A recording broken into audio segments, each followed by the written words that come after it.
Oh God, the kid was right. The killer is a tire.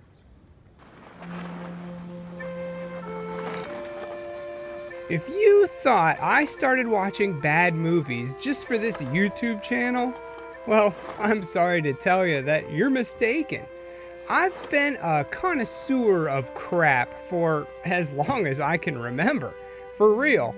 I watched Rubber when it first came out in 2010, and I forced my parents to watch it along with me. Something that they still won't let me live down. Big deal. It's like you've never seen a movie with a killer tire before.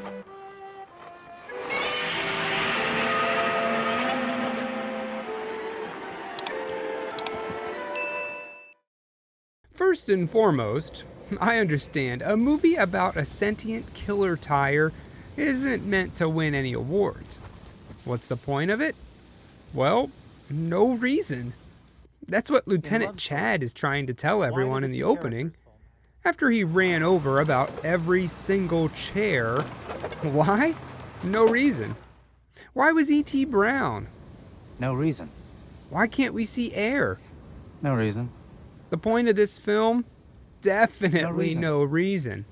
The film you are about to see today is an homage to the no reason. Hey, at least they're being honest. This sets things up, so you can kinda, sorta know what to expect. This is gonna be a weird movie that makes no sense. So just roll with it. Get it? Roll with it, because it's about a tire. Now we meet this movie's audience. Yeah, the whole time there's these people watching this all unfold. Then, after a little bit, the movie starts. They focus on a dump, and out of the sand, the tire comes to life. Not really sure why it was there in the first place. It looks like there's some pretty good tread left on this thing. We watch as the tire figures everything out. It learns to walk, or roll around a little bit. It crushes a water bottle, and then a scorpion. Next up is a glass beer bottle, which doesn't break when he runs over it. And that's when we see the tire has psychokinetic powers. And this doesn't just apply to beer bottles, but also living things. After a hard day's work of learning what life is all about, the tire falls asleep. And so does his audience. Everyone except this guy, whose name is Man in Wheelchair. He really does seem to be invested into what this tire's doing. Just woke up. It spends day 2 discovering its powers, blowing up more things. It's just about ready to take out this girl when a truck comes creaming down the road and hits him. Being made of rubber, it just bounces right back.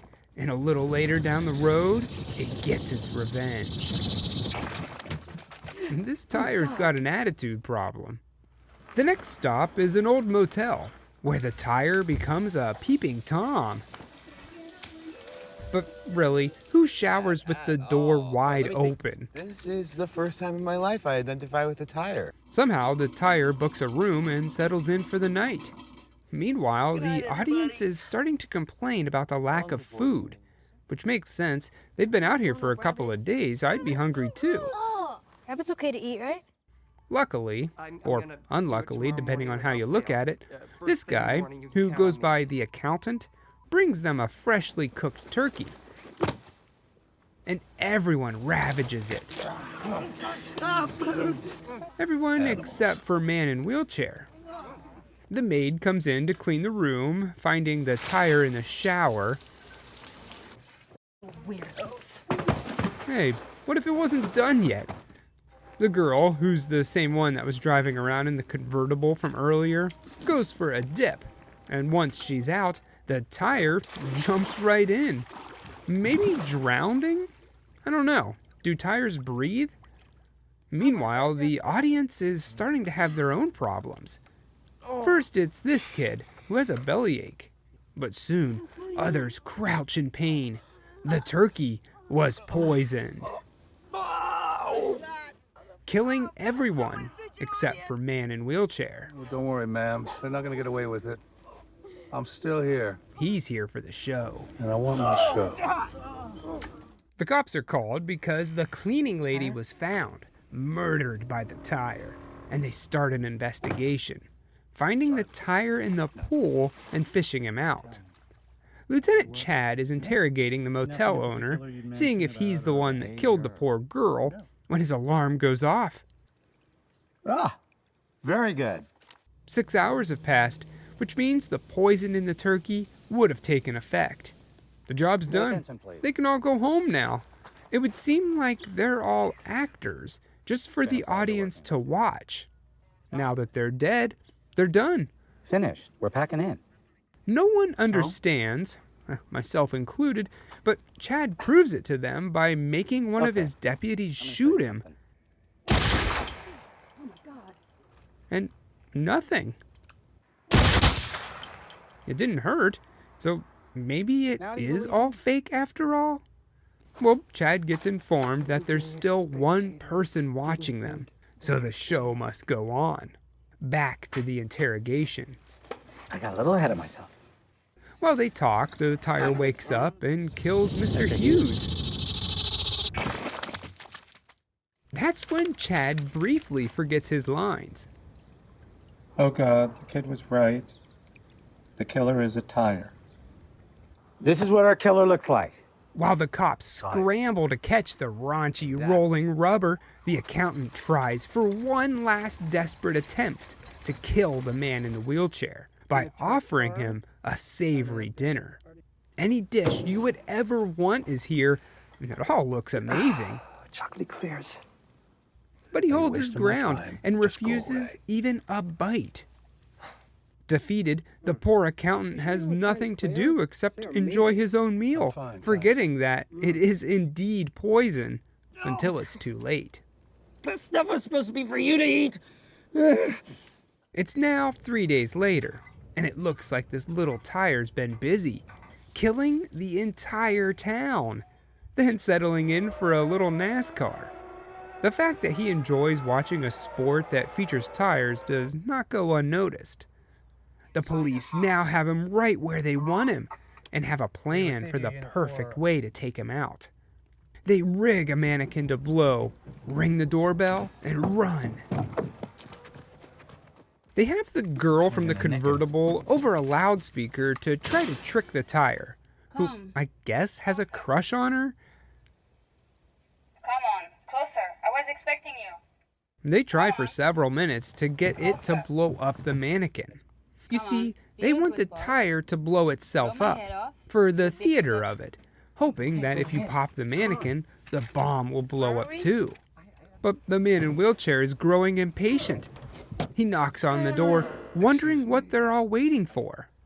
They have it right where they want it. They could launch an RPG at it, or better yet, a flamethrower. Anything. Boom, huh? Yeah, but then we wouldn't be here if you'd eaten a damn turkey. Well, that's true enough. Well, after seeing the tire work its magic and not blowing up the TNT, Chad's had enough. Who cares if it's not entertaining anymore? He's tired. Tired. He's tired of dealing with it. So he goes into the house, guns a-blazing, and shoots the tire, ending its rampage. You didn't think it'd be that easy, did ya? Because it's reincarnated into a tricycle. It takes out the man in the wheelchair and heads down the road, bringing life to more tires.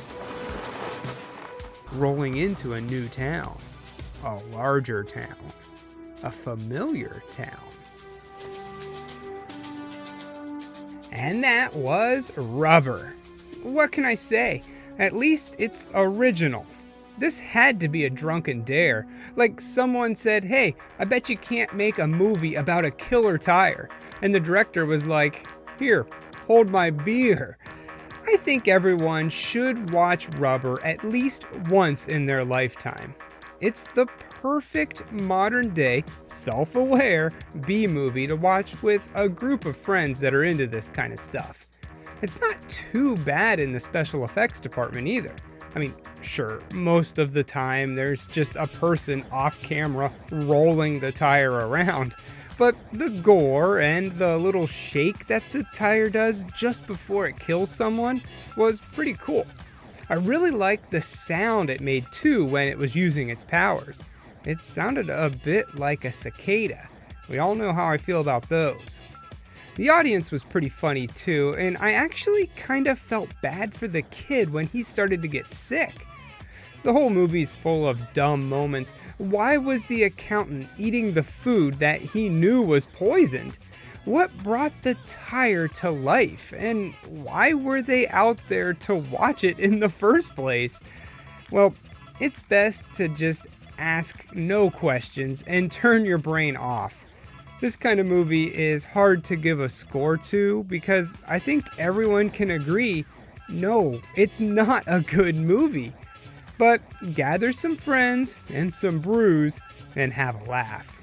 I give it a 3 out of 4. Why? No reason. You know you're not allowed to film the film. It's forbidden by law. It is? Yeah, they'll put you in jail for that.